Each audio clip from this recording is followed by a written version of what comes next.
নাঙ্গলকোটে জামায়াতের ব্যবসায়ী ইউনিটের উদ্যোগে আলোচনা সভা ও ইফতার মাহফিল। আপনারা দেখছেন সিএসটিভি, আমরা জনতার কথা বলি। বাংলাদেশ জামায়াতে ইসলামী কুমিল্লার নাঙ্গলকোটের হাসানপুর ব্যবসায়ী ইউনিটের উদ্যোগে হাসানপুর বাজারে আলোচনা সভা ও ইফতার মাহফিল শুক্রবার বিকেলে অনুষ্ঠিত হয়েছে।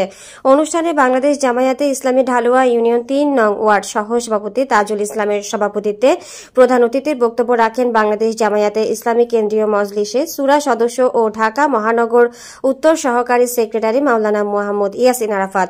বাংলাদেশ জামায়াতে ইসলামী ঢালুয়া ইউনিয়ন সেক্রেটারি মোহাম্মদ ফয়সাল হোসেনের সঞ্চালনায় বিশেষ অতিথি হিসেবে উপস্থিত ছিলেন বাংলাদেশ জামায়াতে ইসলামী নাঙ্গলকোট উপজেলা আমির মাওলানা মোহাম্মদ জামাল উদ্দিন, উপজেলা সেক্রেটারি মাওলানা নুরুল ইসলাম হাসান, কুমিল্লা জেলা শ্রমিক কল্যাণ ফেডারেশন সহ সভাপতি মাস্টার আব্দুল করিম, উপজেলা জামায়াত সহকারী সেক্রেটারি মাওলানা ইয়াসিন, ঢালুয়া ইউনিয়ন আমির Abdul Hamid Majumdar, মৌকাড়া union secretary Mohammad Ali Akbar, Dhalua union ৩ নং ওয়ার্ড সভাপতি হাবিবুল্লাহ সবুজ, ১ নং ওয়ার্ড সভাপতি আজম ওবায়দুল্লাহ, মৌকাড়া ইউনিয়ন ৪ নং ওয়ার্ড সভাপতি মোহাম্মদ নুরুন নবী প্রমুখ। আপনারা বিশ্বাস করবেন না, কিন্তু আমি কেন করি না, আল্লাহ আমাকে দেখতেছে যে আমি এটা করি না। তদ্রুপ এখান থেকে হুয়ার পাশে ধরে আমাদের জীবনের সকল ক্ষেত্রে আমরা আল্লাহকে বলবো, কাকে আল্লাহকে, তাইলে আমাদের সব পরিবর্তন হবে ইনশাআল্লাহ। বাংলাদেশ জামাত ইসলামী চায় একটি ইনসাফ ভিত্তিক সমাজ প্রতিষ্ঠা করা, ন্যায়ের সমাজ প্রতিষ্ঠা করা। তাই আসুন আজকের এই হাসানপুর ব্যবসায়ী যে সুন্দর আয়োজন করেছে বাংলাদেশ জামাত ইসলামীর পক্ষ থেকে সকলকে ধন্যবাদ। বিগত 15 থেকে 16 বছর সরকারের ষড়যন্ত্রের কারণে আমরা এখানে আনুষ্ঠানিক প্রোগ্রাম করতে পারি না, ঠিক কিনা বলে? আমরা একসাথে যদি কোনো আনুষ্ঠানিক প্রোগ্রাম করতাম তাহলে হাসানপুরের ব্যবসায়ীরা, আমাদের এলাকার মানুষ দল মত নির্বিশেষে আমাদেরকে ভালোবাসার ভূমিকায় রেখেছিল। আমরা আমাদের সেই আব্দুল কাদের মোল্লার অন্যায় বাংলাদেশের প্রতিবাদে আমরা যখন এখানে বিক্ষোভ মিছিল করেছিলাম, সেই বিক্ষোভ মিছিলকে কেন্দ্র করে আমাদের জামাত ইসলামী আমাদের ব্যবসায়ী গ্রুপে এখানে হামলা করে তারা ভাঙচুর করেছিল।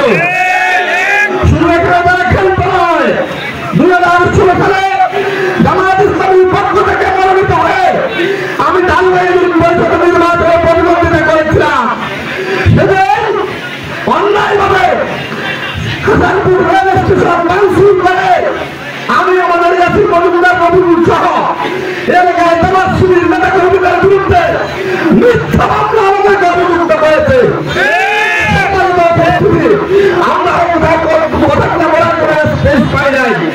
আল্লাহ আমাদেরকে পরিবেশ করে দিয়েছে, আমরা কথা দেখব। এগুলো কারা করেছে?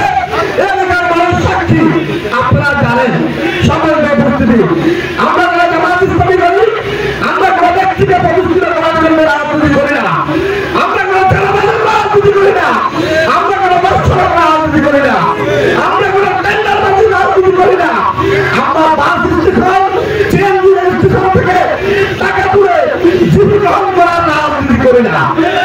আমরা সব যুগের সকল প্রতিষ্ঠানের মাধ্যমে এদেশের মানুষ তার ন্যায্য অধিকার বুঝে পাবে। সেই অধিকার বাস্তবায়নের জন্য সমগ্র বাংলাদেশে জামাত ইসলামী নির্বাচনের প্রতিদ্বন্দ্বিতা করতে যাচ্ছে।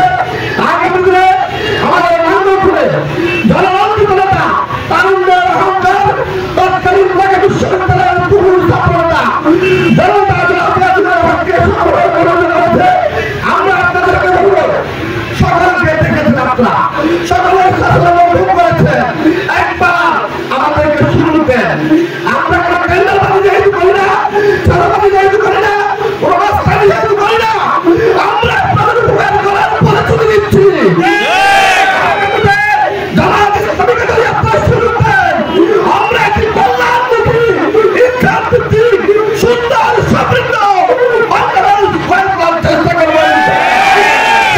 ব্যবসায়ীবৃন্দ, আমরা সকলে জানি আমরা বিগত 16টি বছর কেমন ভাবে এই সমাজে বসবাস করেছি, ব্যবসা বাণিজ্য করেছি, ইফতার মাহফিল কিভাবে করেছি আপনারা সকলে জানেন। ইফতার মাহফিল তেমন রাজনৈতিক অবয়বে কোনো প্রোগ্রাম হয় না, কিন্তু বিগত সময়ে আমরা লক্ষ্য করেছি এই ইফতার মাহফিলও বাধা প্রদান করা হয়েছিল, ঠিক কিনা?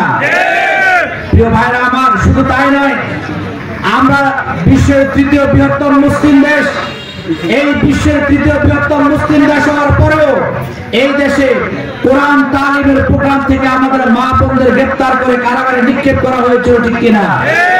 এদেশে তাফসীর মাহফিলে 144 ধারা জারি করা হয়েছিল, ঠিক কিনা? এই সব কিছুকে মোকাবেলা করে এক আল্লাহর উপর আমরা তাওয়াক্কুল করেছিলাম, ভরসা করেছিলাম বলে আল্লাহ রাব্বুল আলামিন আমাদের ধৈর্যের পুরস্কার দিয়েছেন। এই উন্মুক্ত পরিবেশে ইফতার মাহফিল সহ দ্বীনি কার্যক্রম পরিচালনার সুযোগ আল্লাহ রাব্বুল আলামিন দিয়েছেন। এই জন্য আমরা কালিমাতুল শুকর আদায় করছি, আবার আলহামদুলিল্লাহ।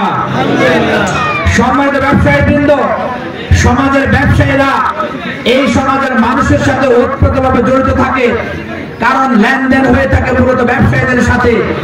ব্যবসায়ীরা এদেশের মানুষের ভাগ্যের উন্নয়নে ভূমিকা পালন করে।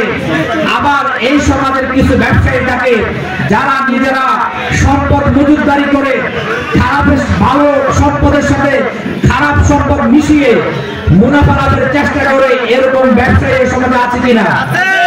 আবার এই সমাজে এরকম ব্যবসায়ী আছে যারা নিজেরা ব্যবসা করে কিন্তু অন্যের ব্যবসা দেখতে চায় না, প্রতিহিংসা করার আচরণ করে।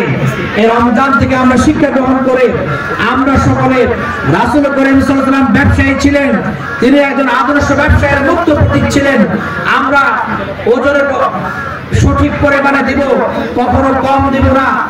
ভালো পণ্যের সাথে খারাপ পণ্য মিশিয়ে বিক্রি করব না, মজুতদারি করব না, বেশি মুনাফা করব না, মজুতদারি করে মানুষকে কষ্ট দেব না। যদি সেভাবে ব্যবসা করতে পারি তাহলে এই ব্যবসাও আল্লাহর কাছে ইবাদতে পরিণত হবে, ঠিক কিনা? প্রিয় ভাই এবং বন্ধুগণ, রমজান আমাদের মাঝে সমাগত। আজকে সপ্তম রমজান, ষষ্ঠ রমজান আমাদের মাঝ থেকে চলে যাচ্ছে। আমরা জানি না আমরা 30টি রমজান অতিক্রম করতে পারবো কিনা, কিন্তু আল্লাহর কাছে আমরা দোয়া করে আল্লাহ যেন 30টি রমজান আমাদেরকে পাওয়ার তৌফিক দান করে, সবাই বলে আমিন। রাসূল করিম সাল্লাল্লাহু আলাইহি ওয়াসাল্লাম বলেছেন, মান সামা ঈমানান ওয়া ইহতিসাবান গুফিরা লাহু মা তাকাদ্দামা মিন যামবিহি।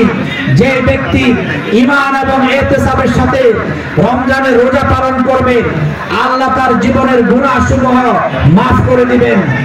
রাসূল করিম সাল্লাল্লাহু আলাইহি ওয়াসাল্লাম আমাদেরকে নির্দেশনা দিয়েছেন ঈমান এবং ইহতিসাবের সাথে রোজা রাখার জন্য। আমরা সর্বোত্তমভাবে চেষ্টা করব ঈমান এবং ইহতিসাবের সাথে রোজা পালনের মাধ্যমে আমাদের ব্যক্তি জীবনকে আরো সমৃদ্ধ করার জন্য। এই রমজান হচ্ছে তাকওয়া অর্জনের মাস, এই রমজান হচ্ছে আল্লাহর নৈকট্য অর্জনের মাস, এই রমজান হচ্ছে বেশি বেশি নফল ইবাদতের মাস, এই রমজান হচ্ছে আল্লাহর রাহে বেশি বেশি করে দান সদকা করার মাস। আমরা বেশি বেশি করে নফল ইবাদত করব, দান সদকা করব, কোরআন তেলাওয়াত করব। তার পাশাপাশি একটি জিনিস সকলকে মনে রাখতে হবে, এই কোরআনের মর্যাদা বৃদ্ধি পেয়েছে মূলত এই রমজানের মহাগ্রন্থ আল কোরআন নাজিল হওয়ার কারণে। এই রমজানের মর্যাদা বৃদ্ধি পেয়েছে কোরআন এই রমজানে নাজিল হওয়ার কারণে। যে রমজানের মর্যাদা কোরআন নাজিল হওয়ার কারণে বেড়ে গেল, আইয়ামে জাহিলিয়াতের ঘটনা আমরা জানি। আইয়ামে জাহিলিয়াতের অন্ধকার দূরীভূত করা সম্ভব ছিল না, কিন্তু রাসূল করিম সাল্লাল্লাহু আলাইহি ওয়াসাল্লাম কোরআনের আলোয় আলোকিত করে আইয়ামে জাহিলিয়াতের অন্ধকারকে দূরীভূত করেছিলেন। আমরা দেখেছি বিভিন্ন সময়ে পাপাচারে লিপ্ত অনেক মানুষ কোরআনের সংস্পর্শে এসে আলোর ফুল গোদারা দিয়ে আলোকিত মানুষ হয়েছিলেন, পাপ মুক্ত হয়েছিলেন। আজকে আমরা গ্যারান্টি দিয়ে বলতে চাই, এই সমাজ থেকে অন্যায় দূরীভূত করতে হলে, ব্যভিচার দূরীভূত করতে হলে, প্রতিহিংসা দূরীভূত করতে হলে আল কোরআনের আলোকে সমাজকে বিনির্মাণ করার কোনো বিকল্প নাই, ঠিক কিনা? প্রিয় রোজাদার ভাইরা, আমরা সেখান থেকে ধারণ করে এই রমজানে আমাদের ব্যক্তি জীবন, আমাদের পারিবারিক জীবন, আমাদের সমাজ জীবন, রাষ্ট্রীয় জীবনকে কোরআনের আলোয় আলোকিত করে যদি আমরা পরিচালনা করতে পারি তাহলে আমাদের জন্য একটি কল্যাণকর সমাজ অপেক্ষা করছেন।